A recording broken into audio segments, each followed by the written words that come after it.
Hey, welcome to Sports Talk. I'm your host, Chris Raynor. Friday morning, live from the East Coast Invitational, Friday, June 21st.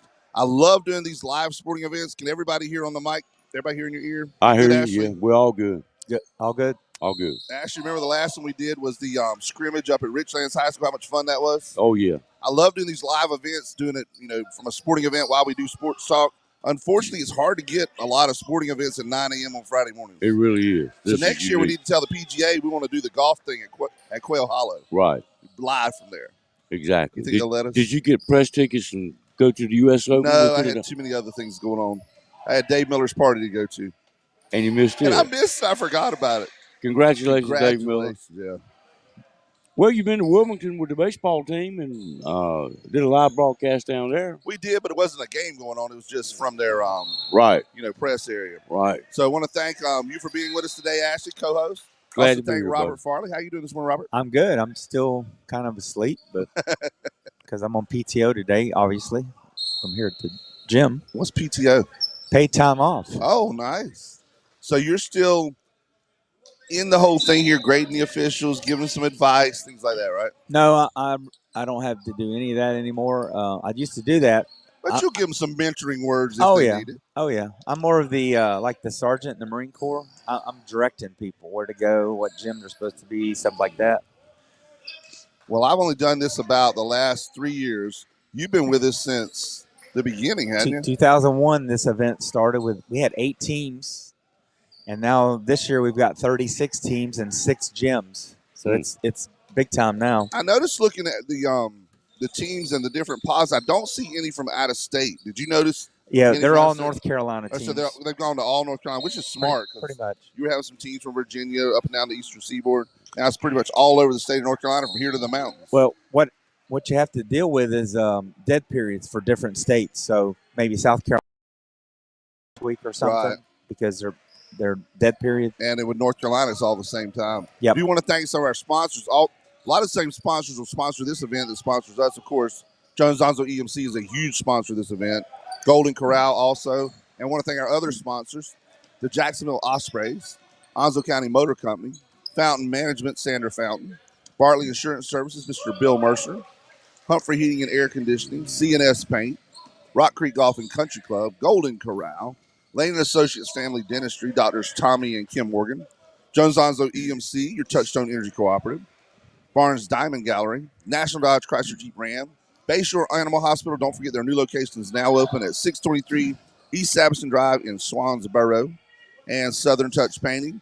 Robert, I remember when I started on this show, there was about 4 sponsors. And since you've come on and been guest a few times, we've tripled our number of sponsors. It's got to be the Robert Farley effect. Okay, if you say so. The chair recognizes Ashley Mosley. We would like to wish a belated birthday to Sandra Fountain at Fountain Management. Happy birthday. She turned 37 this year, I think. I believe she did. That's what I understand. And also a wedding anniversary. I think her and Keith been married 30 years now. I'm not sure. But and I saw Keith out here yesterday, I think. I'm pretty sure I saw him from across the gym. Mm-hmm. So he'll probably be in and out. So I might try and grab him too. Well, you know the Biscuit Ninja, Sandra's that's her sister. Billy Griffin's really? brother. I did not know that. You didn't know that? I didn't know that connection. Yeah. Speaking of the Biscuit Ninja, he's stuck in here today with cheeseburgers. I love it. I love 9 a.m. cheeseburgers. Absolutely. Baby. Plus, we figure with that, if we had leftovers, it'd help get you through the day until, they bring the Chick-fil-A or whatever. I got to also give a shout-out to buddy of mine at Kinston, at MedSource Pharmacy, inside the Piggly Wiggly up there. Bright Stanley, buddy. Appreciate you filling my pills for me. That's nice something to do. It is. Keep you Good guy. Keep you on your meds so you don't freak out. And listens to us.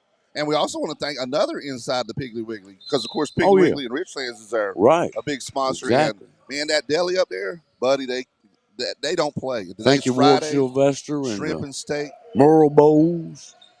And it's all good, but if you go in there, tell Miss Sherry you want a picture with her because she's a living legend up there. She is. Great cook.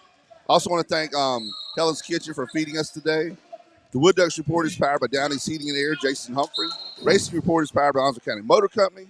You can find on-demand sports talk podcasts at WSMU971.com. We're live on Facebook and YouTube. Wave to the world. They're looking from all over the globe. And our YouTube at WSME Radio. And we got to thank Chris Hollywood, man, for behind the scenes work, putting it all together. He told me to be here at 7:30 to help. I didn't get here till 8:45, and he already had it all set up. He's looking mighty dapper this He morning, is. too. He had to get up earlier than all of us, probably. He did. Yeah, because he had to come from Morehead City. So we're sitting here live. We're right beside, let's see, who's this? We've got Laney, I know. Laney and Croatan. And everybody, of course, knows who. There's probably not any basketball program in the country that has a more famous alumni than Laney does. Michael Jordan, number 23. Yep. And he was here last week in town, wasn't he? All right, we're taking a live look at the court now. I think he was fishing. He Hollywood's was. showing us the game. That's about time for the basketball to come over here and just destroy us. I know it. Let's don't do that. We're sitting here hoping we don't get an error at pass, especially on the high-tech stuff, namely the camera, my iPad, or that laptop over there. They're taking a break now. Let's see. Between periods, I can't see the scoreboard, but it's probably close. So East Coast Invitational started way back in 2001. Is that when it was incepted? Yep. 2001, yes. It's even got it on the logo. Established 2001. Yep. I have a T-shirt. That's why I know it. So you have one for every year. I do. And you're going to get us some top flight officials over here in a little bit. Now, first of all, let me say there can't be any more top flight than Robert Farley. No, I don't know about that. But you'll get us some college officials. Well, I'm never on TV, so I'm gonna have a couple guys over here that's been on TV multiple times. Nice. You'll probably recognize a couple of them. Oh yeah. Yesterday, Jamie Lucky was here. Yep. And who's the other fellow, the head of officials? Brian Kersey, who's Kersey, the ACC supervisor of officials. Now, both of them have probably done at least, I know, ACC championship games. Oh yeah. Do you know if they've done national championship games? Kersey may have. They've both been to the Final Four. Have they? Yeah. Well, when they get over here, we'll let them kind of tell us a little bit more. But is that one of them right there? No, this gentleman is one that's. If you see a gentleman in a gray T-shirt with a number on him, that's an official trying to get on staff or get better. I got you. Most of these guys are like Division III or junior college level. And, so they're not. Most of these aren't high school refs. There might be a few of them, but this is for the ACC. This is an invitational camp. They invite these guys. Oh, cool. You just don't send your money in and you show up. They're invited because Brian or his team has seen them somewhere else. Right. Because we've got guys from Arkansas, Florida, quite a few from Maryland, Indianapolis. Met a guy last night from Indianapolis. So we got probably 25 states represented with the 33 officials here from all over. And then the other three, we have 6 gyms this year. And North Commons Rec Center, the 2 courts here, and Northside High School are the ACC officials. And then we've got 3 courts, Jacksonville High School, White Oak, and Commons Middle, that has the local guys trying to get better. And I don't know the exact number. Steve and Goodson, I think, and Wells Gullish put this together back in 2001. But I think it's raised about $20 million for the community over the last 23 years, something like that. Yeah, it's a big economic impact for the city. I went last night to Buffalo Wild Wings to pick up some food, and there was a team in there with the 20 seats, and then I saw a bunch of kids walking down Western Boulevard with Buffalo Wild Wing bags heading back to their hotel. Yeah. I don't know how safe that is, but at 10 o'clock at night. But so, yeah, it's a big-time economic impact for sure for the city. And as the Jacksonville Alonzo Sports Commission, Miss Marisa Reeder and Scott Smith tell us, it's heads on beds. I always get it backwards, beds on heads, which would hurt. Yeah. It's heads on beds, which means there's a lot of them to stay 3 or 4 days. Yeah. That's a big impact for our hotels. It is. I forgot how many hotels. I think Gullish gets like 120 hotel rooms for this. Wow. If I remember the number. So then you got gas being bought. You got, like you said, the restaurants are probably loving it. Yep. Because these kids eat like it's going out of style. And they'll probably shop at some of the retail stores while they're down there as well, So they've been to Walmart once or twice because they forgot something. It's our first foray into the danger world here. All right, Ashley, you played high school sports. Yep. When you were in high school, wouldn't you have loved over the summer to go to a camp or something, get away from the family with all your buddies and everything? Oh, yeah. I never did any. We always had to work in the back or a paint or whatever. Yeah. Well, the only camp we went to was if you played football, we went out to Camp Walkabout for a week. That sounds made up. Out in the country. No, I'm serious. Camp Ruckamuck? Camp Walkabout. Where's that at? Grantham, North Carolina. Wow. It's out in the country in Wayne County, but it was a week of A lot of hard work. Was there a lake there? Yep. So at least you got to take a dip every now and then. Cool We off. jumped in right after practice. We practiced heavy in the morning, and as soon as we got through, you see shoulder pads laid on the field, helmet. Everybody just dived in that pond, buddy. Yeah, when we grew up, like I say, we didn't have any of this kind of stuff. We No. we were working in tobacco, or cutting grass, or doing Yep. something to make a dime. And Right. We actually got a break by going to football practice. Yep. But the good thing about this camp is very affordable. A lot of these college camps that these kids go to, they charge by kid, like $400 a kid to go. Wow. Where this thing here, there's a small fee to the teams just to help offset the 4 hotel rooms they get. Right. So, plus it's great team bonding for the summer because When did it start? When did the camp start? it started yesterday. Yesterday. Yeah. Run through when? It runs through Sunday. The Okay, final games 4 are at days. 2 o'clock. Yeah. Okay. We started yesterday at 3. We ran till 9. Got out here about 10:30. Today starts at 9. We have a lunch break at noon, dinner break at 5, and then our last game tonight is actually at 8.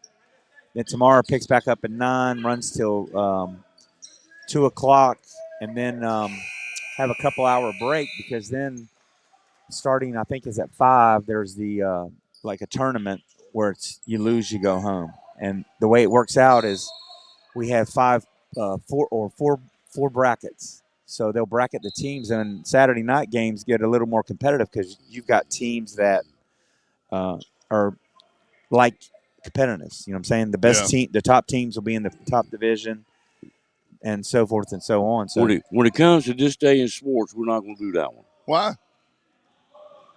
Okay. But so that's kind of how this thing rolls. I think there's 180 games for this thing, I believe. Right. Hey, if you buy the ticket, man, you get the ride, you know? That's right. And if you want to come to this event, they have a all weekend pass. I think it's $40, which is a good value for your money because there's a lot of basketball. You are one step ahead. I was just looking that up. Yeah, You're awesome. and I know all this, man. I've been doing this for if they want to come each 23 day, years you've been doing this, buddy. Yeah, say they want to come each day. It's $10 for Thursday. And, yep. $15 for Friday through Sundays. You're right. Yep. The $40 pass. $40 pass is the way to go. Yeah, this is This should have been the 23rd year, but during COVID they canceled for 2 years. Everybody remembers that. The plague. Yeah. And actually, Farmville Central won this last year. They won the gold division. They were the best team here. Well, they won the state championship. They did. And they got beat by a 4A team, didn't they? No, I'm not sure who they lost Farmville to. Central's no, 2A. they're 2A. Okay. Yeah. And we actually got New Hanover's here too from Wilmington. They made it to the state championship. Is Kinston down here? Kinston is here. I believe they've lost their first 2 games. Ashley, I'm sorry. They're reloading. Yeah. They played Farmville last night. Very competitive game, and I'm not sure who else beat them. Now Kinston lost their big stud from last year, didn't they? Didn't he go play college ball somewhere? No, that was a couple years ago. I don't think they had a big stud last year. Well, who's the kid from last year? It may have been the other team you mentioned. Farmville Central had a kid to go to state or something, didn't they? Yeah, that was a few years ago. That was Quavion Smith. Okay. He went to NC State. That was I think 3 years ago, maybe. All right, when Hollywood gives that symbol, he's not doing the old trucking like he used to do on the disco floor. Hey, that means we're winding up what we're doing, and we're going to take a quick break. No hurricane watch today, Hollywood? Oh, yeah, when we come back, we got stuff planned. No, I mean our siren. The light. The siren. No. He said he thought about it afterwards. We'd have players on the court stopping. And all right, we're going to take a quick break. We'll be right back. Sports Talk from the East Coast Invitational.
Hey, welcome back to Sports Talk on Freedom 97.1 WSME. I'm your host, Chris Raynor, co-host Robert Farley. We have a couple important guests popped in. We're going to mention them, just get them online here in just a minute. We do have to do our NASCAR report, which is sponsored by Onslow County Motor Company. Actually, it's our racing report, and we got some local stuff coming up in the next couple of months, I know, from Carteret County Speedway and also the New River Speedway and also Coastal Plains Dragway. I've heard there's a KISS cover band coming to Carteret Motor Speedway. We're there. Hey, they wear makeup. You can't tell it's not Gene Simmons and Paul Stanley anyway. So on our racing report, thank you for Onslow County Motor Company and Ben Beasley. Ben Beasley. I drew a blank. Ben Beasley for sponsoring the report. Ben and them do a great job down there getting the cars out. Half the cars in Onslow County, I think, have an OCMC sticker on the back of them. So they're turning some cars out. This week, NASCAR was at the Iowa Corn 350 powered by ethanol. How's that for a sponsor? That's appropriate, isn't it? Well, I think next year they need to get the Moonshine Distillers of America to be the sponsor of the Corn 350, you know? Okay. There's other things you can do with corn. You don't have to power cars with it. I bet those NASCAR cars do not run on corn. They do not. No. They're that 110 octane, that good stuff. If I'd have known before the race that Ryan Blaney was from Iowa, I would have bet money on Ryan Blaney to win the race. Because sure enough, inaugural race, Ryan Blaney from Iowa had 80 fans there in the stands, friends of his and family, won the race. It reminds me of when Jeff Gordon, remember the inaugural Brickyard 400 years ago? And, of course, Gordon, is big from the Indiana area, racing and stuff, and he won the inaugural Brickyard 400. So Blaney won in a Ford. William Byron in a Chevrolet was second.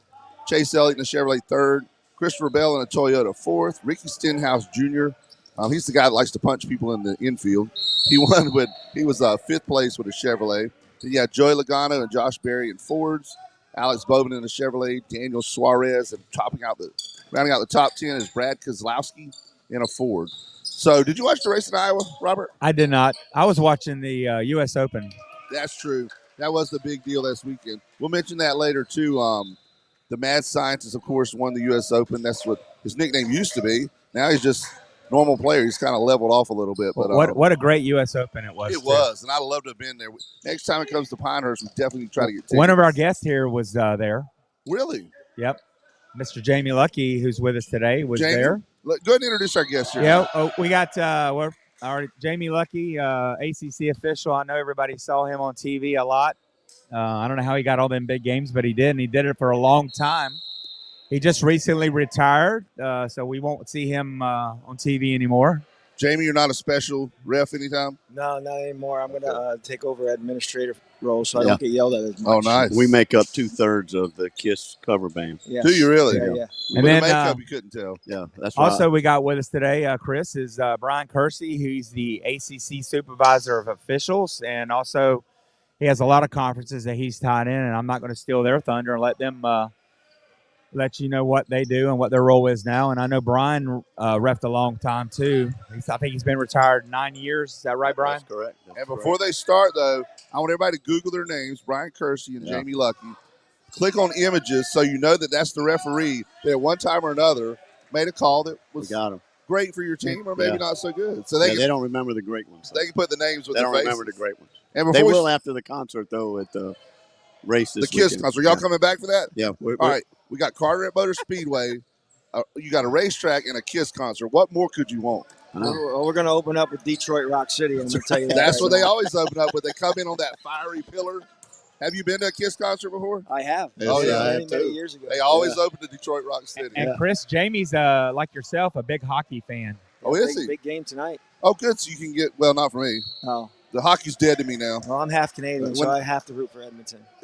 And he by the right way, there in Canada that was a trivia question we had. What was the last time that a Canadian hockey Montreal team? 1993. I know, man. It doesn't seem like that long, does it? No, it doesn't. But I hate the Canadians. So. You know what's ironic about that game, too, is they lost to the Kings with Wayne Gretzky. That's right. Who won a bunch of titles for Edmonton. Yeah, that's right. So, correct. All right, tell us what you guys, whoever wants to start, what you're doing now, how long you've been in the referee game, things like that. We're here. We're running a camp for less experienced officials, trying to find the next us. I guess is probably somebody that's loyal and can referee. We've got some pretty good referees here. We also mix in some of the local officials here. Robert gets us some referees through Roy Turner, and we have a great time. And we try to let them hang out with us, sit in on all our training. But I came off the floor after 2016 and took over as supervisor officials for the ACC, and we're in an alliance with 11 of the 32 leagues across the country. So it's that play should have counted. They should have counted that basket. That's what in the NBA they would have. They should have counted that In basket. the NBA, you could shoot it 5 minutes later. Can we show the viewers the We weren't replay? videotaping it. We weren't. We got it up there on the We screen. can't show it through the radio? No, unfortunately not. Right. Well, they're looking at us, believe it or not. Yeah, Brian and I go back a long, long time. I just finished my 40th year on the floor, and happy to be off and take an administrative role on and be involved in the teaching and training of the officials like we're doing here. You know, we both had really long, great careers. Got yelled at a lot for about 6 months out of the year, every night.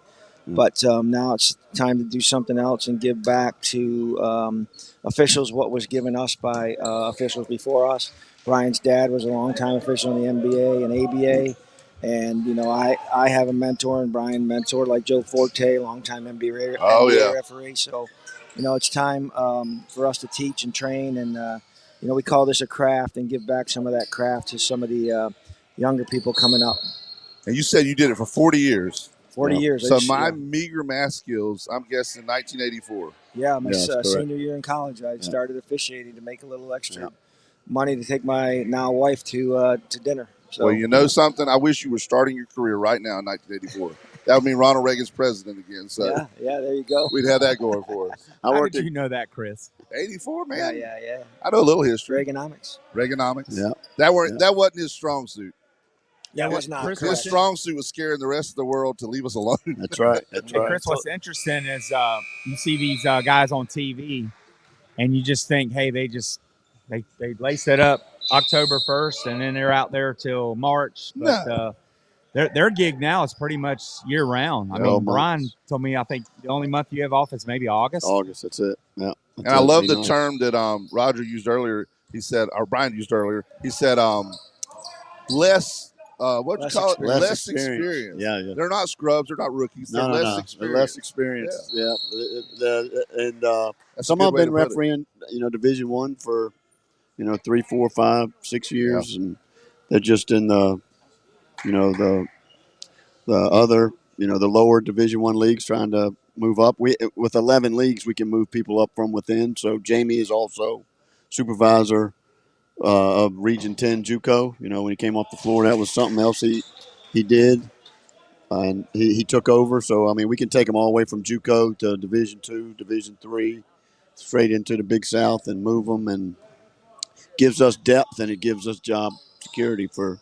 Hey Brian, share that stat you told us at our meeting yesterday about this year's NCAA championship. Yeah, so we're fortunate to have really good referees in the ACC that referee games for us. In the regionals this year, we had 33 referees that referee in the ACC that worked the regionals. Out of 36. Yeah. And then we had all 11 that were at the Final Four. And then two of the referees that worked our tournament, Roger Ayers worked the national championship game. Ron Groover, who worked the national championship game previous 2 years, worked the semifinal. So, we've got really good referees. You're talking about from the ACC? From the ACC. So, we're fortunate to have them. We lose experienced referee in Jamie, but Jamie can do a lot of good. He's a really good teacher.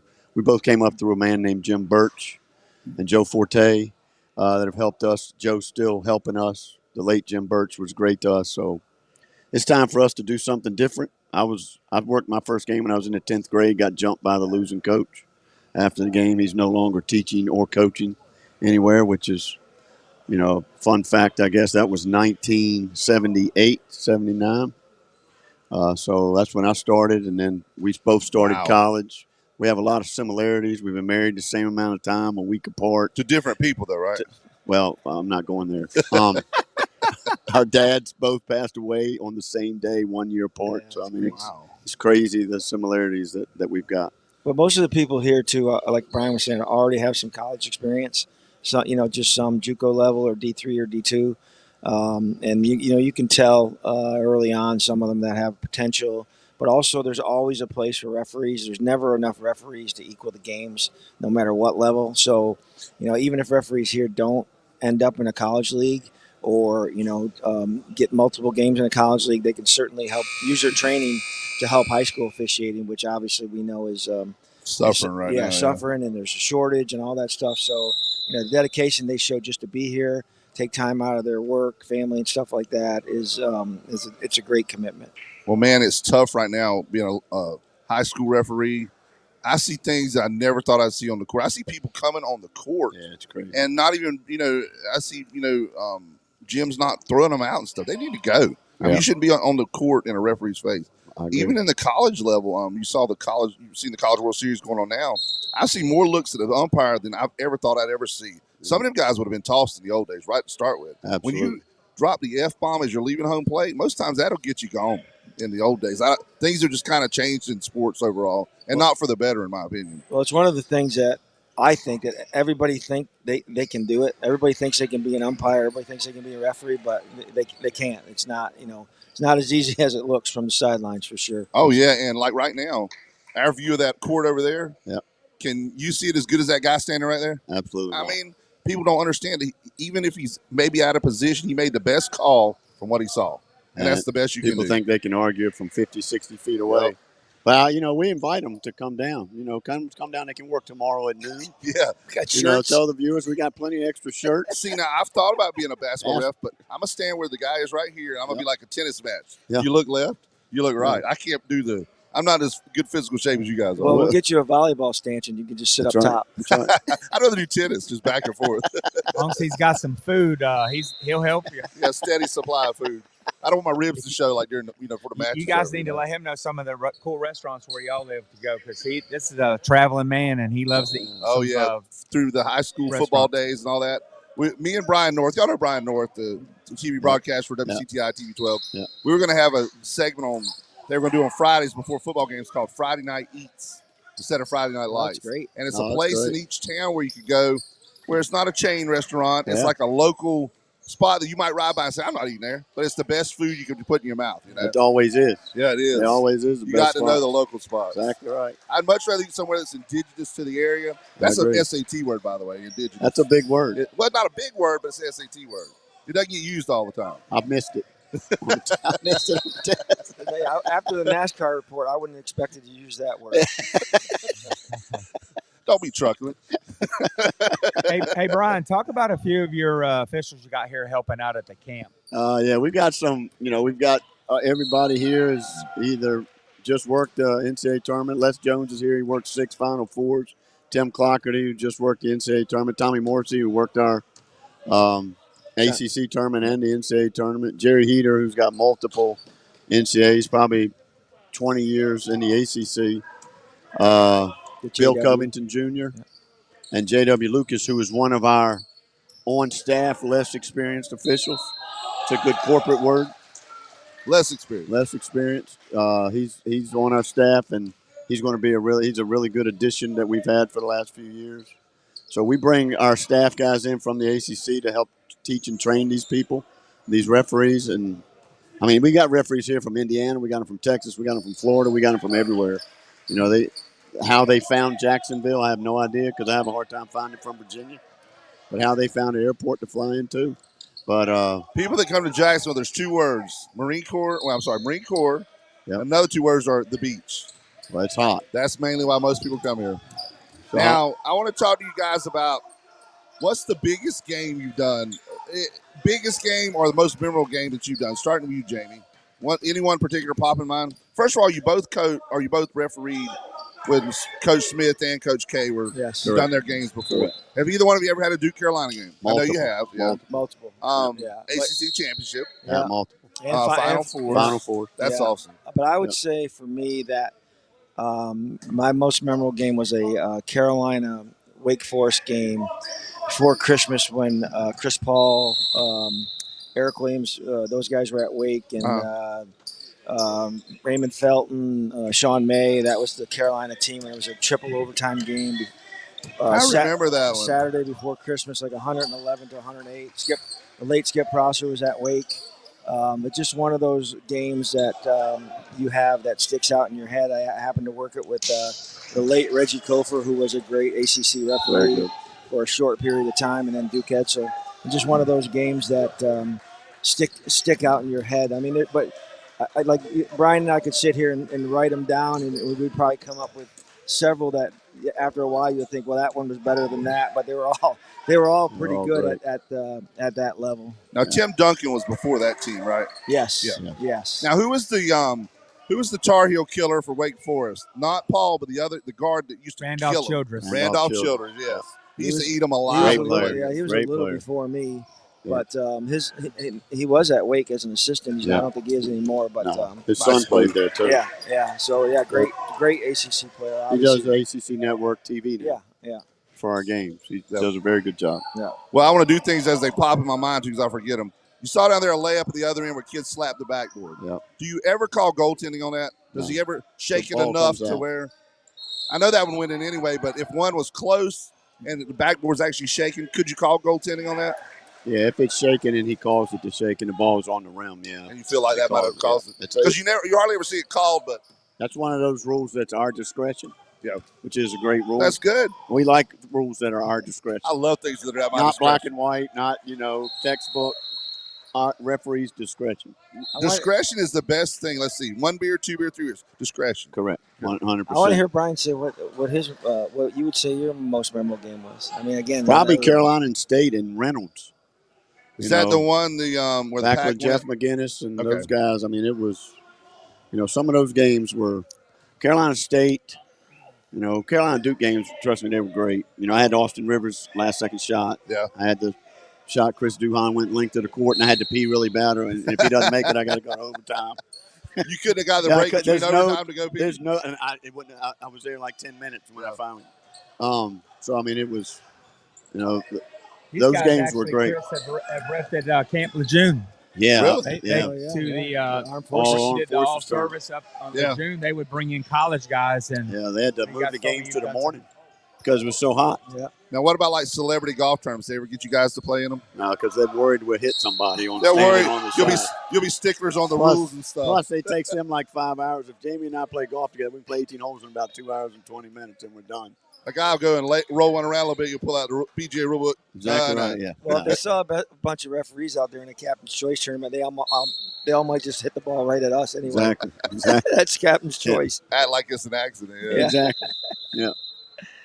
So, Well, I was thinking that Brian said that about Reynolds, and Duke Carolina. I was in the Hansborough game, which was a nothing game up until the point where the bloody nose game. Yeah, where Gerald Henderson smashed him in the face. Nobody ever remembers that. Really, was not that much of a game. But at the end of the game, we had an unfortunate incident, and that's all that everybody remembers because it's part of that lore and the history of that rivalry. Well, I know this fella to my left is all red. You know that. Oh yeah. But we know. The fact that Hansborough never lost in Cameron was impressive. That whole class, Yeah. And he was those were some of the last ones that stayed, players of that caliber that stayed that long. You have seniors that stay because they're not ready to go to the other level. Right. You just don't get that much anymore. And in college basketball, have you noticed that the teams that are able to put together, maybe not the 5 stars that are gone in a year, but like the 3 and 4 stars that'll stick around, seem to be doing a little better now? Well, I think that a lot of these coaches saw NIL coming, and I think they prepared for it really, really well, and I think their schools and athletic departments prepared for it really well, which is why some of these players are staying now instead of taking that jump and taking a chance on not getting drafted or playing in the G League. And I think it's, a lot of people think it hurts our game. It makes our game older. Yeah, you're right. Which I think is always a plus. That's the alternative to doing remember used to in the day you had to put in a hardship to go after your junior year. Right. Correct. And I've always said, and this is just my opinion, that the NBA can be the one to make their product better by saying you cannot come to the NBA until you're 2 years out of college. Just like the NFL does, it's 3 years. You know what I mean? Correct. Doesn't matter if you play in a G League or developmental league or college. I think that would make those players better and would make their product better in the long run. I understand they're looking for that flashy player that's only 1 year, but don't you think it would make their product a little better? They've got a lot of different. They started out the wrong way, I think, by allowing the high school players to come. And they got great ones, don't get me wrong. So I think it would be hard for them to put that in now with the right to work stuff. And it hasn't been a LeBron since LeBron. I don't think there was, hasn't been. but we said there wasn't a Tracy McGrady until Moses Malone Moses years ago. Malone, yeah, absolutely. Daryl Dawkins, how's that throwing it back? That? Now Chocolate Daryl, Thunder. he wasn't college material, so he had to go. Well, he You couldn't wear chains in the college. Yeah, right, they don't that's let you bust every backboard in the gym That's in college. exactly right. I mean, but our landscape has certainly changed, because players moving around in the portal. And if you look at last year, the phenomena of Caitlin Clark, if you asked somebody to name a college basketball player last year, they probably wouldn't have named the men's player. They probably would have said Caitlin Clark because everybody knew her. She was out there and getting all that publicity. And doesn't it blow your mind that the top-rated basketball broadcast ever is now a women's college basketball game on ESPN? And then it probably beat the next time they play. It'll probably beat that one. Well, that's on ESPN. It's not counting the right. national Okay. championship. Yeah. Exactly, yeah. Because they're on CBS. Yeah. No, I'm talking about the next time Angel Reese and Caitlin Clark play against each other again. It'll probably in the break the WNBA. last one. Yeah. And, Which I think is this weekend. And you've seen them roughing up those two players, those two rookies, especially Caitlin Clark. But Angel Reese is getting a little bit of it too, And then they come together some. But it's basically like biting the hand that feeds you. You have all these girls that were languishing there with, crowds of 5,000 people, no money coming in, having to, get on a Piper Cub to fly to your next game. Now they got chartered airlines. They've got all the money and everything. But yet there's that ego that resents these two coming in and being the reason why, I think you always have in the back of their minds know that they want to be the ones to do that. Now, I wanted to ask you about a certain referee because I don't know his name. Okay. I'll see if how can you ask us about a certain referee? You'll see. Who is the referee, black gentleman that runs up and down the court with his legs really high? Jeff Anderson. And he does that for it has something to do with his back or something? Something to do with his back, yeah. Because if he runs regular, to do that. it tightens up too bad or something. We've restricted referees from going to see chiropractors since that diagnosis.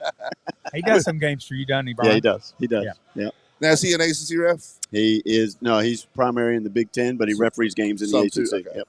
Yeah, the first time I saw it, I'm like, what is he doing? Because we have referees from all different leagues. Like we have Pac-12 not Pac, Big 12 referees. We have SEC guys. They referee. Jamie refereed a lot of games in the Big 12 as well while he was coming up. So we share Mikey Eads, who was an ACC referee for a long time, very close friend, is the me of the SEC, and John Higgins is the me of the Big 12. So, we're fortunate to be able to share the really good ones across the country. And we'll see more of the West Coast referees coming into our league now with Stanford and Cal, and then SMU coming in. So there'll be more that we've had to put on our staff, and ACC officials will see some faces that they might have seen a couple times a year. They'll see them a little bit more. Well, is it true that it's no longer going to be the Atlantic Coast Conference? It's going to be the All Coast Conference. Well, I heard that y'all's radio station was going to be the name on it. Flat. We're going to do Stanford games. We want to travel a little bit. You want to get the mileage check. They wanted us to do Berkeley. I just can't do Berkeley. I know it's California, but that's close. Still Berkeley. Yeah, it's close. I can't do Berkeley. You could use your big words though at Berkeley and really? Stanford. Yeah. Hey, Jamie, do we have any new NCAA rule changes in basketball? When I'm sitting at home on TV watching it, is there something that what the heck the is stuff that? just come out, but I don't think it was anything it's a non-rule change here. So it's just a play we can review at the end if somebody stepped out on the last second shot prior to it. It happened in a game Georgetown this year where a player stepped out prior to making a last second shot. So that's a rule now that will. So you couldn't be the first one to touch it, I guess. Is that what? No, you can't score because you stepped out of bounds. But he had the ball. Yeah. So. Oh, okay. So this year there really isn't nothing because every 2 years there's a rules change year. So next year they'll I'm certain they'll look at a few rules that need to be adjusted and changed. Speaking of rules and such, rules, guidelines, things like that. I want to get all three of your opinions on this one. North Carolina High School Athletic Association went to the foul rule where, what is it, how many shots in the quarter? Well, they're doing the women's college where 5 fouls, shoot 2 free throws, no 1-and-1. What do you guys think about that? I don't know. I could not tell you one rule on that side. So what they go by periods. Yeah. We play halves. NCAA basketball men's is the only form of basketball in the world that plays halftimes. Yeah, so what they do is they try and speed the game up a little bit where they shoot the penalty or the bonus on the 5th free throw, and they reset in the second quarter. So we experimented with something like that with a half where we recycled it at 10 minutes, but it would really be hard to do in the men's game unless Right. unless you I just want to know what you thought of it yeah, at the there's high school corners. level. I mean, yeah, I'm not a big fan of going straight to 2 shots. No, I like it at the high school Really? level. I really do. I mean, you want to move the game along. It moves it on, but remember how it's kind of taking the value of the free throw out a little bit. 1 and 1. If you didn't make that first free throw, you didn't get the second one. You could certainly argue that. And back in the day in '83, I know he knows what I'm talking about. Yeah. I'm not sure the Wolfpack advances if they're 2-shot fouls. Yeah. Because remember the Pepperdine game, every first missed free throw was the first shot of running 1-on-1. Yeah, and it if might they have make happened. one of those 2, they probably don't advance. Might have happened this year too. I mean, State advanced because of stuff like that with Virginia in the tournament. Yep.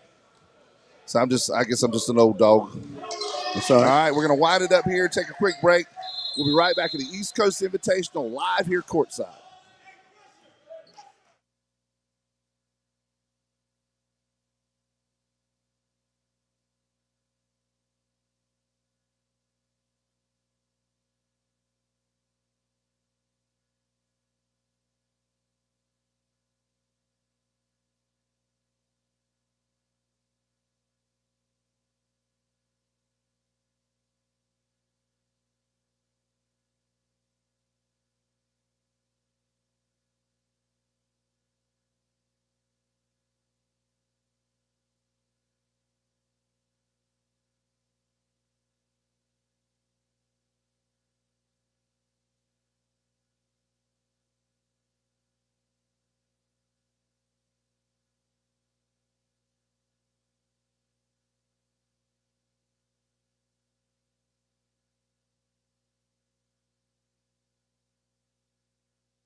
Hey, welcome back to Sports Talk. I'm your host, Chris Raynor. John Fogarty told me to put me in coach. He's ready to play. After watching all this basketball action, I'm ready to do the same, but I'd be sucking wind from 3 counties within about 30 seconds, so I can't do that.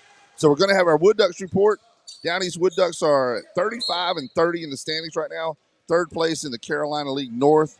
They are 6 games back, and the way the playoffs work for single A, that league, you have to win either the first half or the second half of the standings to advance to the playoffs. So hopefully the Wood Ducks can either pick it up in the first half and win that. That's coming close to the All-Star break, so that's going to be tough, 6 games back. So hopefully they can prepare better for the second half. The nature of the beast in minor league baseball is if you're doing really well, you're probably not going to do really well the second half because you have players that will get promoted up and will gut your team a little bit. Looking at the Wood Ducks schedule, of course, they're on the road, as we told you last week, for 2 weeks in a row. Wood Ducks have lost 4 of their last 5 games, but they had a 4-game winning streak before that. So they're right there on the cusp.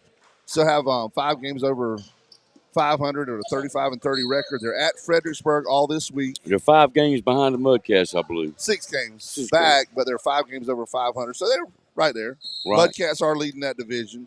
They'll be at Fredericksburg to finish out this week. Then starting Tuesday, June 25th, at Delmarva. Delaware, Maryland, Virginia, the peninsula. Little geography lesson there. Yep. Geography. Then Monday, July 1st, they actually come back a little early. They'll be home against the Carolina Mudcats for 3 games, which is weird. And then they'll go back to Carolina, 5 County Stadium there in Zebulon for July 4th. I'm assuming that's something to do with the Mudcats fireworks show that everybody talks about every year. So the Wood Ducks will be here for 3 games, July 1st, 2nd, and 3rd. That's your next chance to see them here. Keep guns? Okay, keep going. Keep guns. I want to keep my guns. Then Tuesday, July 9th, they'll be back at home. They're at beautiful historic Granger Stadium against Salem, and that'll be a whole week series. So that's your times to see the Wood Ducks at home unless you want to travel on the road. I'd encourage you to go up to Zebulon and 5 County Stadium. We got Scott Smith with us here, Executive Director of the Jacksonville Onzo Sports Commission. Not to be confused with the Jones Onzo EMC Electric Corporation. This sponsors your major event here. That's right. Is this the big event of the year? It's the biggest economic impact in room night event. Beds on heads. Yeah. You hate when I say that, don't you? Well, you got it backwards. Beds on heads hurts. Yeah. Heads on beds. And that's good because we had a couple of ACC officials with us earlier. They were talking about they were in Buffalo Wild Wings last night. Yeah. Wall to wall. Spending money. Kids spending money eating wings. That's right. Yeah, I mean, the officials, we have about 70 officials here. I mean, that in itself is some economic impact in room nights on top of the teams. So, yeah, it's a big event for us. Well, as we finish up our Wood Ducks report, I want to ask you a couple of baseball questions. You know one on what it's going to be. Absolutely. Hold that thought, though. Okay. Have you ever been to Granger Stadium? I have not. You've never seen the Wood Ducks? No. Go check it out with us sometime. Awesome. Very historic stadium there in Kinston. It is. And the Wood Ducks report, of course, is sponsored by Down East Heating and Air, Jason Humphrey and the boys. I did want to finish up something on the racing report. We got talking with our refs and kind of missed a couple things there at the end. Racing report, of course, is sponsored by Onzo County Motor Company, Ben Beasley and the gang down there. Some of the on the NASCAR report, the standings now, Kyle Larson is in second now. He was in the lead, but Chase Elliott is taking over the lead. So Chase Elliott first, Kyle Larson second, Denny Hamlin third, William Byron fourth, and Martin Truex Jr. in fifth. That's the top 5 right now. Thanks again to Onzo County Motor Company and Ben, Brandon, Jerry, Travis, Jack, Thornton. That racing report. Were you on the air with us when we talked about the KISS concert? No. There's a KISS cover band coming to Carteret Speedway coming up, and we're going to go. Because really, they wear makeup. You can't tell if it's them or not, you know? And chances are they sound better than the original KISS does now anyway, because they're a lot younger. So we're all going to go. We're going to let Scott put the star over his eye. I'll do it. I'll be Paul Stanley. He'll be Paul Stanley. I love that you know that. Yeah. I know Scott. Right. If you wore the whiskers, obviously. Peter Chris. Yeah. I know Scott's excited being a Tennessee Volunteer that is that was the baseball thing. Going to be playing in the World Series Championship. Can't wait. Tournament. Are you headed to Omaha after this is over? I am not. I have been before, though. So they actually start tomorrow, I think. Yeah, 7:30 tomorrow night, then 2 o'clock Sunday, and then, if necessary, 7 o'clock Monday Who night. are they playing? Texas A&M. Texas A&M, that's right. 2 SEC teams. SEC. Does it still not SEC. seem weird to say Texas A&M and SEC? It does a little, and for some reason, it feels weirder in non-football sports to me. It does. Yeah. Now, is it not going to seem extremely weird? California, Atlantic Coast Conference. Yeah. And then it'll take me a few years to get used to Texas and Oklahoma being in the SEC. California's going to be in the ACC? California, Cal University. Is in Cal ACC? Berkeley, yeah, it's going to be ACC next year. Are you joking? Stanford also. You are joking. No, we're not. NCAA's gotten crazy. No more Pac. It's all their Big Ten, and yeah. So we were joking with our two Atlantic Coast Conference referees that were here. We said, are they changing the name from Atlantic Coast Conference to All Coast Conference? Yeah.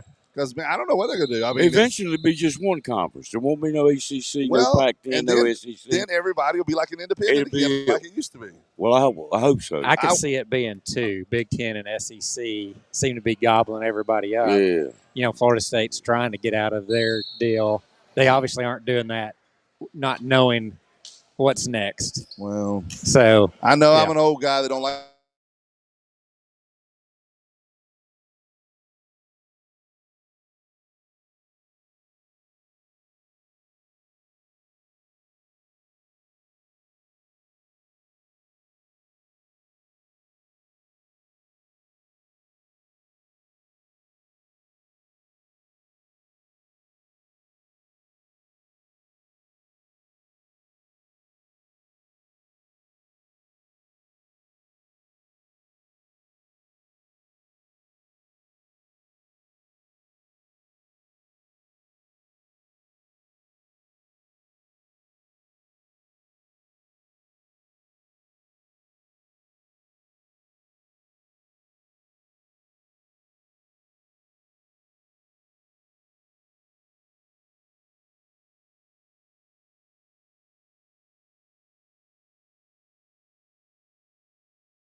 Level teams be playing mid-level teams, so the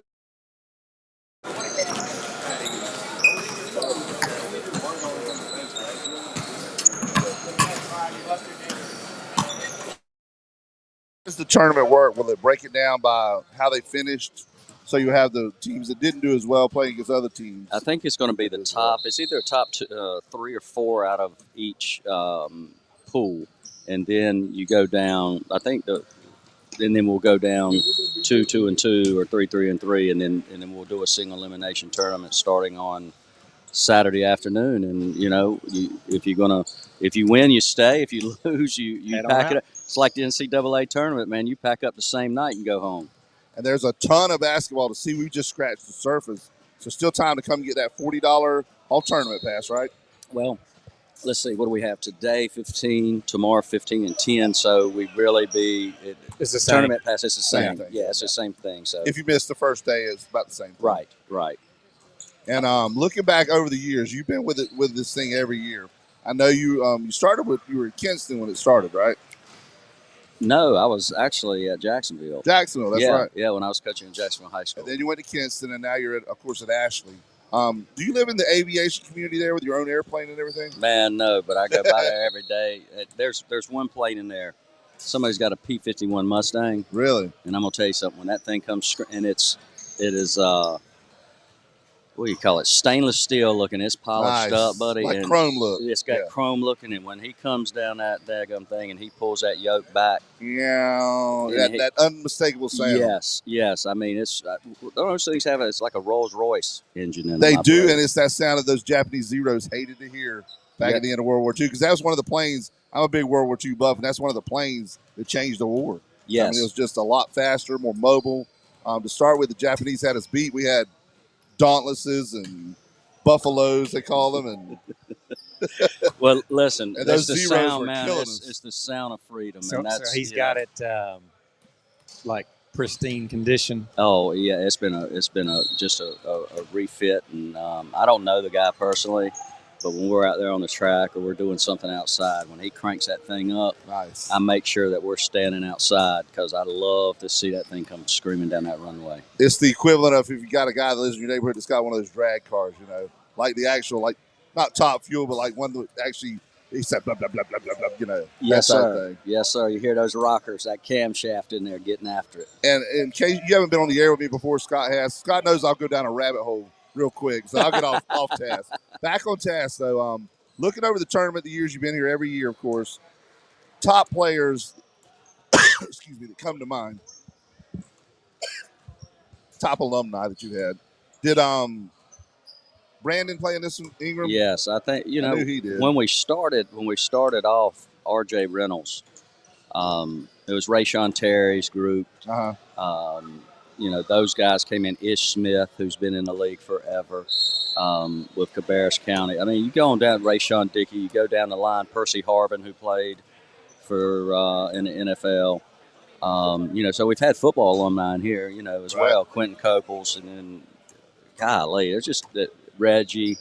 Speaking of Reggie, I see second generation out here in front of us. Yeah. Reggie's son's out here shooting it up. Listen, Reggie Bullock. Every summer we get tracing for about a month, and he and my son Baker just hang out, go to Carolina basketball camp, and they're the best of friends. I was about to say, not playing in the tournament. He's not that old yet. No, he will be one day, though. Yeah. Boy, hey. Now, where would – now, I'm not sure where they lived. Last I heard, they were living in Florida, don't they?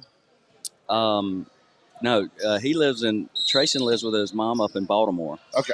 So it wouldn't be one of the teams that would probably come. No, unless he's going to be playing for Ashley. Is he?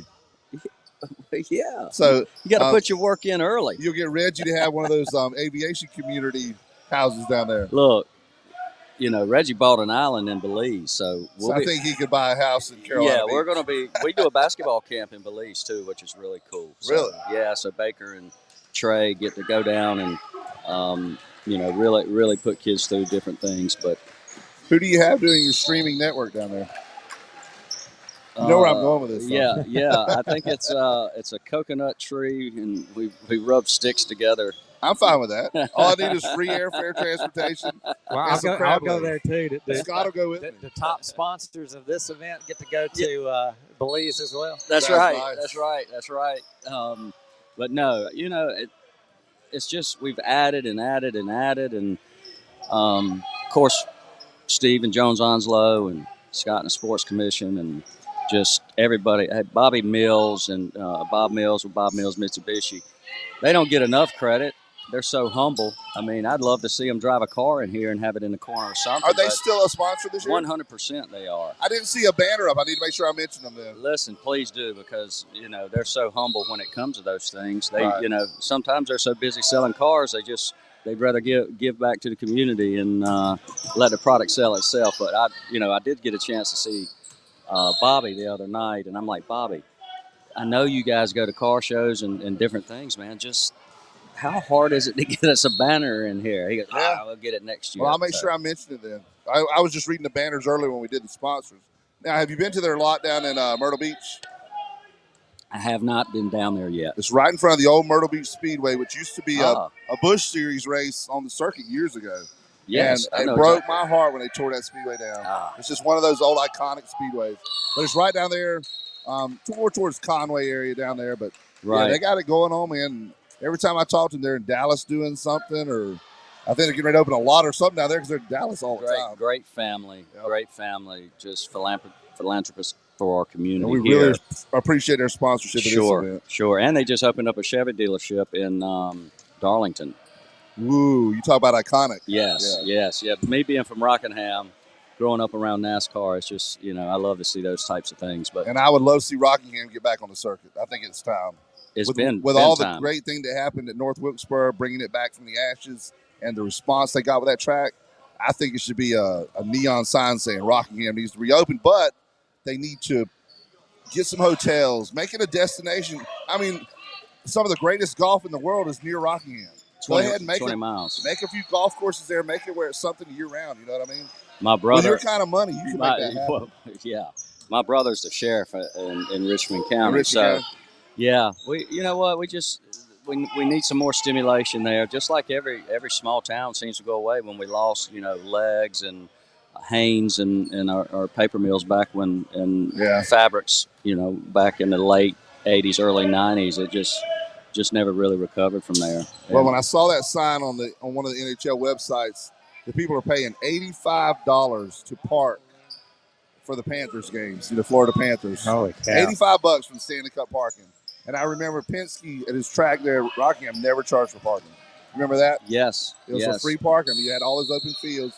And in retrospect, probably should have. That might have helped keep things running. But NASCAR just went in that different direction that year. Well, and that kind of hurt them. Another thing is that you have the Land family down there who owned the drag strip. Well, Mr. Land, when he sold the drag strip, he didn't sell his land around there. Oh, I didn't know that. That's where he got his parking from. As a veteran move back That was in the day. nice.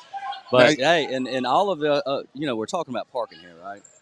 Parking. So it's going. We're talking about parking. You talking about parking? Parking. We're talking about parking. Well, it's going somewhere. Okay. I want to. It's going somewhere, and Scott's going to like this. So that new 400-acre facility that is going to be built here in the next 5 years. Williamsburg. Fingers crossed. Right. No, we're not crossing fingers. We're getting ready to throw out donation plates around here. That will drive it'll bring so many events to this area. So much money can be generated from that. The vision of it, you know what? You may have to take a knock on the front end, and we may have to eat chicken noodle soup for a while. But when that facility comes in there, I know what I pay for parking on each event, and you know that too, Scott. Having your kids play in travel leagues. I mean, you're paying either $5 or $10 just to park at these types of events. You know what I mean? But we're not. Listen, we started this thing not to nickel and dime the kids. We wanted to keep it cost effective to where we could bring teams in from out of town and give them 5 hotel rooms for 3 nights and, just give them an experience. And, now that Brian Kersey and the boys have stepped in, the ACC commissioner of officiating and what he has going on here. Of course, with Robert, we brought in some more local guys in Eastern officiating in the Jacksonville area. Because, look, who wants to be out there running up and down on the side of kids and parents yelling at you all day. It takes a special Not person. No. We were talking about that when the refs were over here. Man, I've seen things I never thought I'd see. I've seen parents come on the court and still be able to stay in the stands. And in the old days, they'd be tossed. Yeah, well, watching the College World Series, how many times have you seen players stepping away, dropping the F-bomb, and the home plate umpire not tossing them? Yeah. I mean, it's just gotten to the point where things are getting out of hand for officials. Here's the thing. People are going to do what they're allowed to do. It's the discipline issue that comes into it. The great thing about our camp here, and I call it our camp because it is. It's the community's camp. We're not going to put up with it. You know what? I'm not even going to argue. And I don't even mind giving them the money back. We're not going to kick them out. We're going to ask them to leave, and we're going to give them a refund. Show them the door. And they can go on and they can go to Myrtle Beach and do that. Yeah. Now, you coached at Kinston. Go ahead with what you were getting ready to say. You had another thought there. Sounded like. I'm getting old. It just flew. I was going to add on to the money thing, as Wells and I were talking about this the other day. We're all old enough that we think anything over a $5 ticket is expensive, Yes. And like we talk about $10 or $15 or whatever. I mean, I take my boys to these tournaments and stuff. It's like $20, $25 a day or more for one day.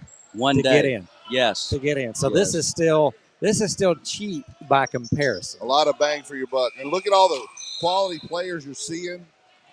These are the college, kids of the future. That kid Colt Langdon for Millbrook. Yeah, he's a stud. He's left-handed. I saw him last year as a junior, and remember seeing him as a sophomore going, man, this kid's gonna be dynamite. Now he is a senior. Yeah, and he has offers from LSU and I think Virginia Tech and several others coming up.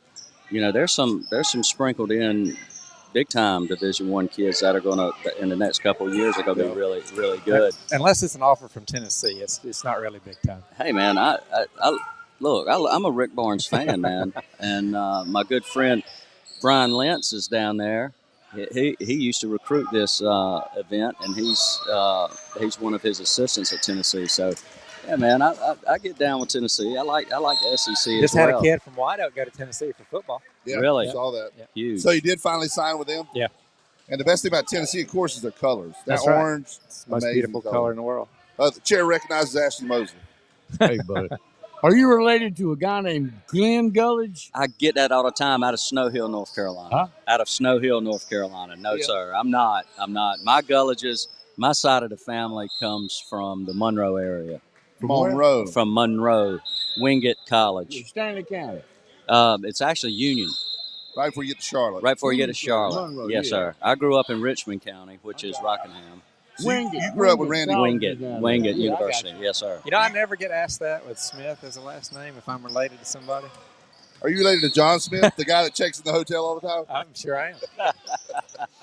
Now, Wells, you grew up in that area, the home of Randy Travis, Marshville. Yeah, just 45 minutes. No. Of course, you go right through there on the way. There's a famous country western guy from Monroe. Randy Travis. Yeah, Marston. Randy Travis. Marshville, yes, Marshville. They say Randy was wild, even if I was, Well, any man that gets naked and gets tased in the middle of the street has a wild streak, Yes. And it's so funny. We always go to those races and Panthers games, and you go through there, and they had "Welcome to Marshville," home of Randy Travis, the music symbols. After the tasing in the middle of the road, that all disappeared. He had a new song come out recently, done through AI. Oh, I didn't know that. It's a good song. It is a good song. Yeah. I always love Randy Travis. Yeah. I want to jump back to your middle gig, Kinston High School. Okay. Actually, we're gonna wind it up. We're gonna do that as soon as we come back. Okay. We got time. Okay. Kinston High School. You started, of course, in Jacksonville. Went to Kinston. How many state titles did you guys win while you were there at Kinston? We won 3 out of 4 that we went to. Nice. Yes, sir. And who was the main dog when you were there? Was it Brandon? No, I mean, honestly, it was by committee. But was Brandon there at the same time you were there? Right? He was, but Reggie was there. Another young man that played in the NBA was named Herbert Hill, who played at Providence in the Big East, Providence College in the Big East. We just had so many great players that biggest thing is those kids loved one another, and they played in the city with one another. Guys here travel everywhere else. They split their teams up. You know, they go to all these events and they put them on on Twitter and everything else. This guy scores 36. This guy scores 24. Now you bring them back to the high school setting, and they still have that same mentality of believing what's on that social media, that they have to average what's in their summer league when they're not playing any defense. Nobody's in help side. Hadn't seen a charge taken, hardly any. You know, those types of things. So it's tough. Well, and not to get off topic, but talk about that with this tournament about not keeping points and all that, because the one we were just in a few days ago in Wilmington, whoever the high score was gets put up as the MVP. Marquee. So you go over to the marquee and right. get that marquee over there is for just people that would like to take pictures on their own. But that marquee, that the backdrop is for the champions. Right. You know, and that's the way it should be. But you're not keeping individual points. We are here. not keeping individual points here because I think it's irrelevant. I mean, somebody might be on the bench for the team, but or one of your social networks, the guys that come in with mixtapes and hoops and all that stuff, they can do that. But we're not officially keeping score, and nor do I care to be quite honest with you. And there again, we foul out here. You know, last week we couldn't even foul out, and we ran 2-man crews. Right. This event's always had 3-man crews. Yeah. We try to simulate as much of a game-like atmosphere as we can. Well, so we're going to have to take an 8-minute break here in a minute. But before you go, along the lines of Kinston, you were talking about the program there and NBA players. Per capita, Kinston is basketball city USA. Most 100%. NBA players per capita, obviously, because it's a smaller town. Yes. Of course, the Sports Illustrated article, ESPN's done a 30 on 30, right? They did a 30 on 30, yeah. How many NBA players? Like 13 NBA players have come out? No, it's not that high. I think it's maybe 8. Still, for that small a city. And when you look at, like, because you coached here in Jacksonville, there's been no NBA player from Onslow County that I can ever recall.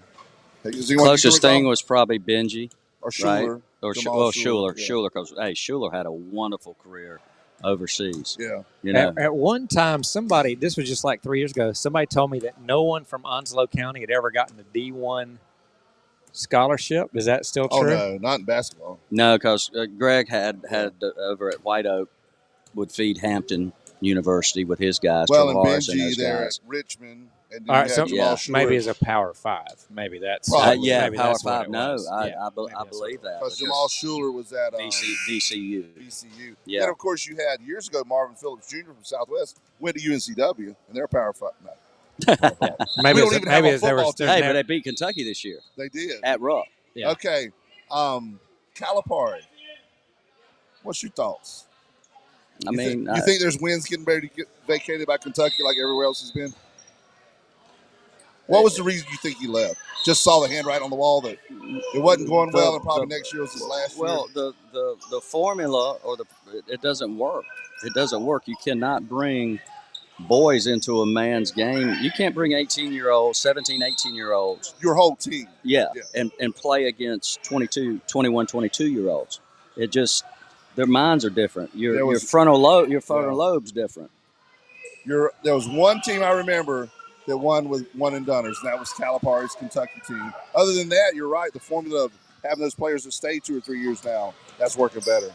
We're going to go to break. Yeah. We really appreciate you being with us. Anything you want to share before we go? Enjoyed it, man. Listen, we love to be here. Thank you, guys. Thank you personally for help streaming this event and being here today with your podcast. And well, when you came to me with $10,000 a game, I couldn't resist it, So I appreciate that, too. You must have been talking to Scott. Let's do it. Beds on heads. He hates when I say that. I might get you to start saying heads and beds. Beds on heads. Beds on heads. Feet and sheets. All right, we're going to take our last break. We'll be right back here on Sports Talk.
Hey, welcome back to Sports Talker. I'm your host, Chris Raynor.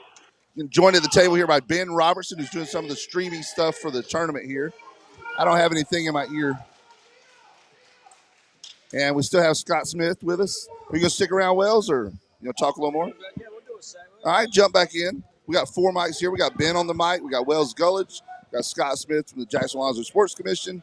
And what we're going to do now is This Day in Sports. Before we do that, I want to make another mention to Helen's Kitchen for their cheeseburgers they brought for us today. They are amazing. We just about consumed all of them, I think. They do a great job over there. Have you ever ate at Helen's Kitchen, Ben? I don't think I have. Tell me about it. It's awesome. Check it out. It's right up the road on 17 North. I can't hear in my ear.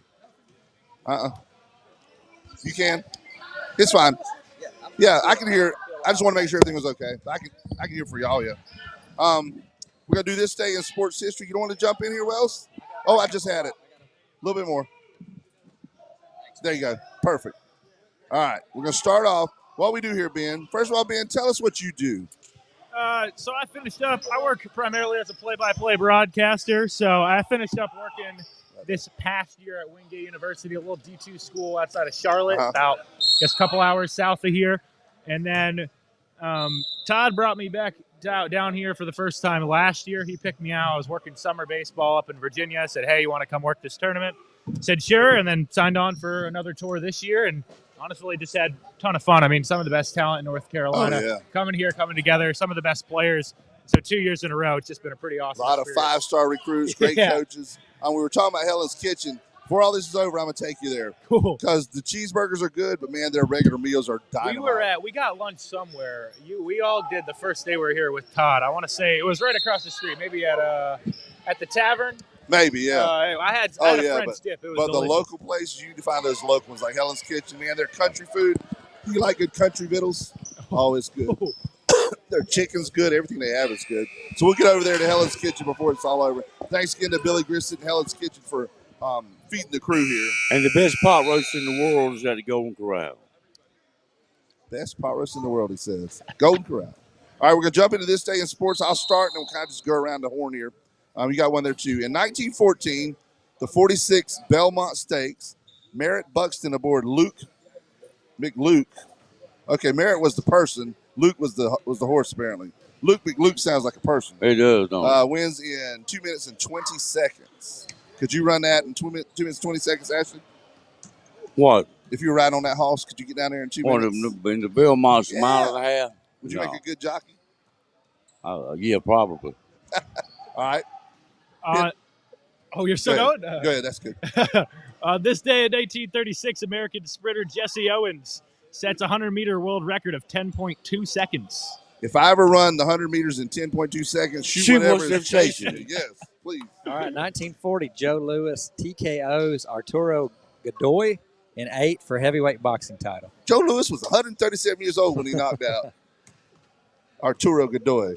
I got you. 1949, tennis star Gussie Moran shocks Wimbledon by wearing a short dress to look good and move more freely on the court. See, I guess Gussie was a lady. They must all wear them long skirts. So that started the tennis skirt. That was the first tennis skirt. How about it? I tried actually to wear a tennis skirt playing golf the other day, so they let me hit from the ladies' tees. They wouldn't let me, so I just took it back off. My legs ain't what they used to be. All right, 1956 at Detroit's Briggs Stadium, Mickey Mantle hits 2 Billy Hoft pitches into the right center field bleachers, the only player ever to do so.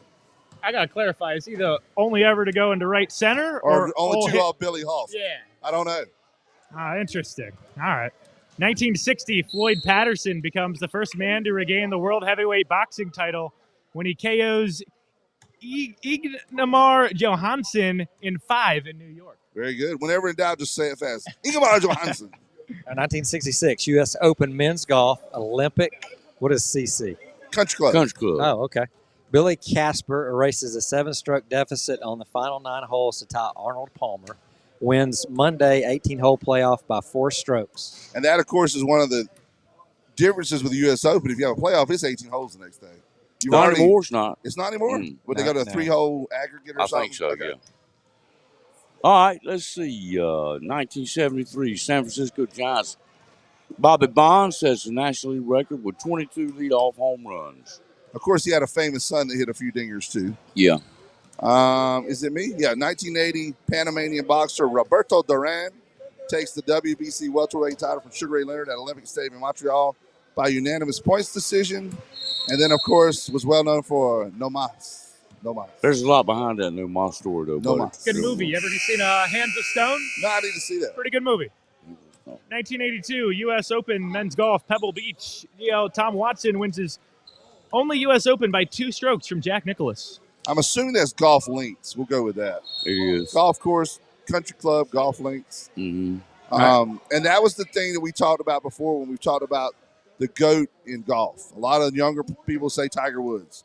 Older folks usually say Jack Nicklaus. The difference there to me is not just the 18 majors that he won, it's the fact that he finished second like 19 times. The reason a ton of them. The reason they call certain courses golf links, you don't know why, do you? Yeah. Why? It's the way the course is set up. Golf links go back and forth. Yeah. And there's hardly any trees. It's always next to an ocean or body of water. Oh. Yes. Gotcha. Interesting. You the man? Yeah. All right, 1993 NBA Finals. The Bulls become the first team since the legendary Celtics of the 60s to win 3 consecutive titles with a 99-98 victory in Game 6 over the Phoenix Suns. MVP Michael Jordan for the 3rd straight year. And Scott, you know those NBA probably a little better than I do. At that time, was Barkley with the Suns on that team? I thought he was. I think it's Barkley. You had KJ. You had the big dude in the middle. What was his name? I know you're talking about that, but I just want to make sure Barkley was with that team. Yes. I thought it was about the same time. Yep. All right, 2018, the FIFA World Cup. Portugal superstar Cristiano Ronaldo heads a goal against Morocco to become the all-time leading European goal scorer with 85 in international competition. All right, and I know we skipped the 1994 one, but there was another one from 94 that can be added. What's that? Did you know that when they were in the case, the famous case in 1994, they actually were looking for John Elway to question him in that murder? Why is that? Because they were looking for a slow-moving white Bronco. Ba-doom-tsh. Sorry. I've told that joke like 1,000 times. I know the people that listen all the time are like, slow-moving white Bronco. The other player I was trying to think of was Dan Marley. Remember? Oh, yeah. Thunder Dan. Yep. Yeah. Thunder Dan. So what you guys want to talk about? We got anything else to cover before we go? We've covered just about it's every. It's the most wonderful time. That's because of the football year. will be starting, and we got the jamboree coming up, right? No jamboree. No jamboree. But we got a Richlands Jacksonville scrimmage coming up. I think they're going to do it again this year. Talk them into doing that Friday morning again, so we can. You and him running this thing. All you got to do. I'll get with the coaches. I'll get with Bo and Mike Pat Bird and Steve. Yeah, they love to do and Mike Kelly. That worked out very well. The only thing. Concession stand needs to be open. In Richland. I don't know how they missed it last year. Pete Smith's their booster president. I'll get him to open the concession stand. Right. Now, Scott, before we do go, talk to us about the feasibility of the jamboree coming back once the facilities are there. Yeah, is that again, in the works? Yeah, if we're not tearing up a school's field, that's been the holdup because we've had rain every time. We can't tear up somebody's field. Again, I don't think anything is finalized on the 400 acres yet. I know one proposal has, rectangle fields with a, quote, championship field in the center. That would be artificial turf and have the stands and bleachers and press box and all of that stuff. And then, absolutely, I would think the jamboree would be back and going if that happens. Ben's new to the area, but we have a high school football jamboree that was well received. Everybody loved it. We had it on the base a couple years. That was a headache getting, people that don't have base privileges and stuff, especially after 9/11. Of course, things got different. But every year it seemed like you'd have weather like we're having now. You plan a jamboree, and the thunderstorm from this comes up. It would tropical storms for 4 days leading up to, or the day out. It was unbelievable. Or a cat getting in a transmission box. That was going to be the next one. The one year we have perfect weather. We're sitting there. We're going into the final session. We did get most of it in. Yeah, got 2/3. Final session. Every light within a 2-mile radius goes out. I was plugging in my iPod at the time. Plugging my iPod, play music. And it went out right at the time. I'm like, oh, my gosh, I've killed it. some cat got in a transformer in Norfolk, Virginia somewhere or something in a little place and fried pussycat like they had on National Lampoon's Vacation. So that ended the day. Ben, you're hunting for jobs now when you're through this? NBC calling yet or working CBS? through. So hopefully one of those guys. I'm gonna have to knock on a few more doors, I think. I will say I want to talk a little ECI if you don't mind. Tell us about it. What's it called? I've been honestly just because you guys got Harold sitting here right in front of you. I feel like, I mean, call me crazy. I feel like when I was coming back down here a year or two last year, Paul McNeil at Richmond. I mean, he just dominated this camp. He tore it up. Felt like, I don't know, at least for me, I was my kind of thing coming down here. I was looking who's going to be sort of like the next Paul McNeil, that NC State guy going to NC State, 4-star, just dominant. I'll give you two quick candidates. From this Herald's game, because I'm watching him, Antonio McCoy, just going to be a junior. He averaged 21 last year at Herald's, obviously private school, but can absolutely play, can shoot a little bit, can run the floor. And then Colt Langdon, I watched him at Millbrook yesterday. My stud That's there. the one everybody knows, obviously, because, I mean, public school. But we've been watching him, too, since he was a sophomore here. I mean, he's been getting buckets, already over 1,000 points, but, I mean, just built like an NFL defensive end, and he could really play, too. But I think McCoy, he kind of flew in a little under the radar. I think he's going to turn some heads, especially throughout his winter year. All right, well, hang on just a minute. We're getting ready to close here, and then I'll give you, and we'll split up and get back to broadcasting. Sports talk, anything you want to add, Hollywood, before we go? Just shake your head. I know, but you can tell me. Nothing? Okay. Nothing Hollywood wants to add. Thank you again, Scott Smith, for being with us. Thanks for having me. Yeah, Thanks for being here. Thank you for all the other guests that showed up today.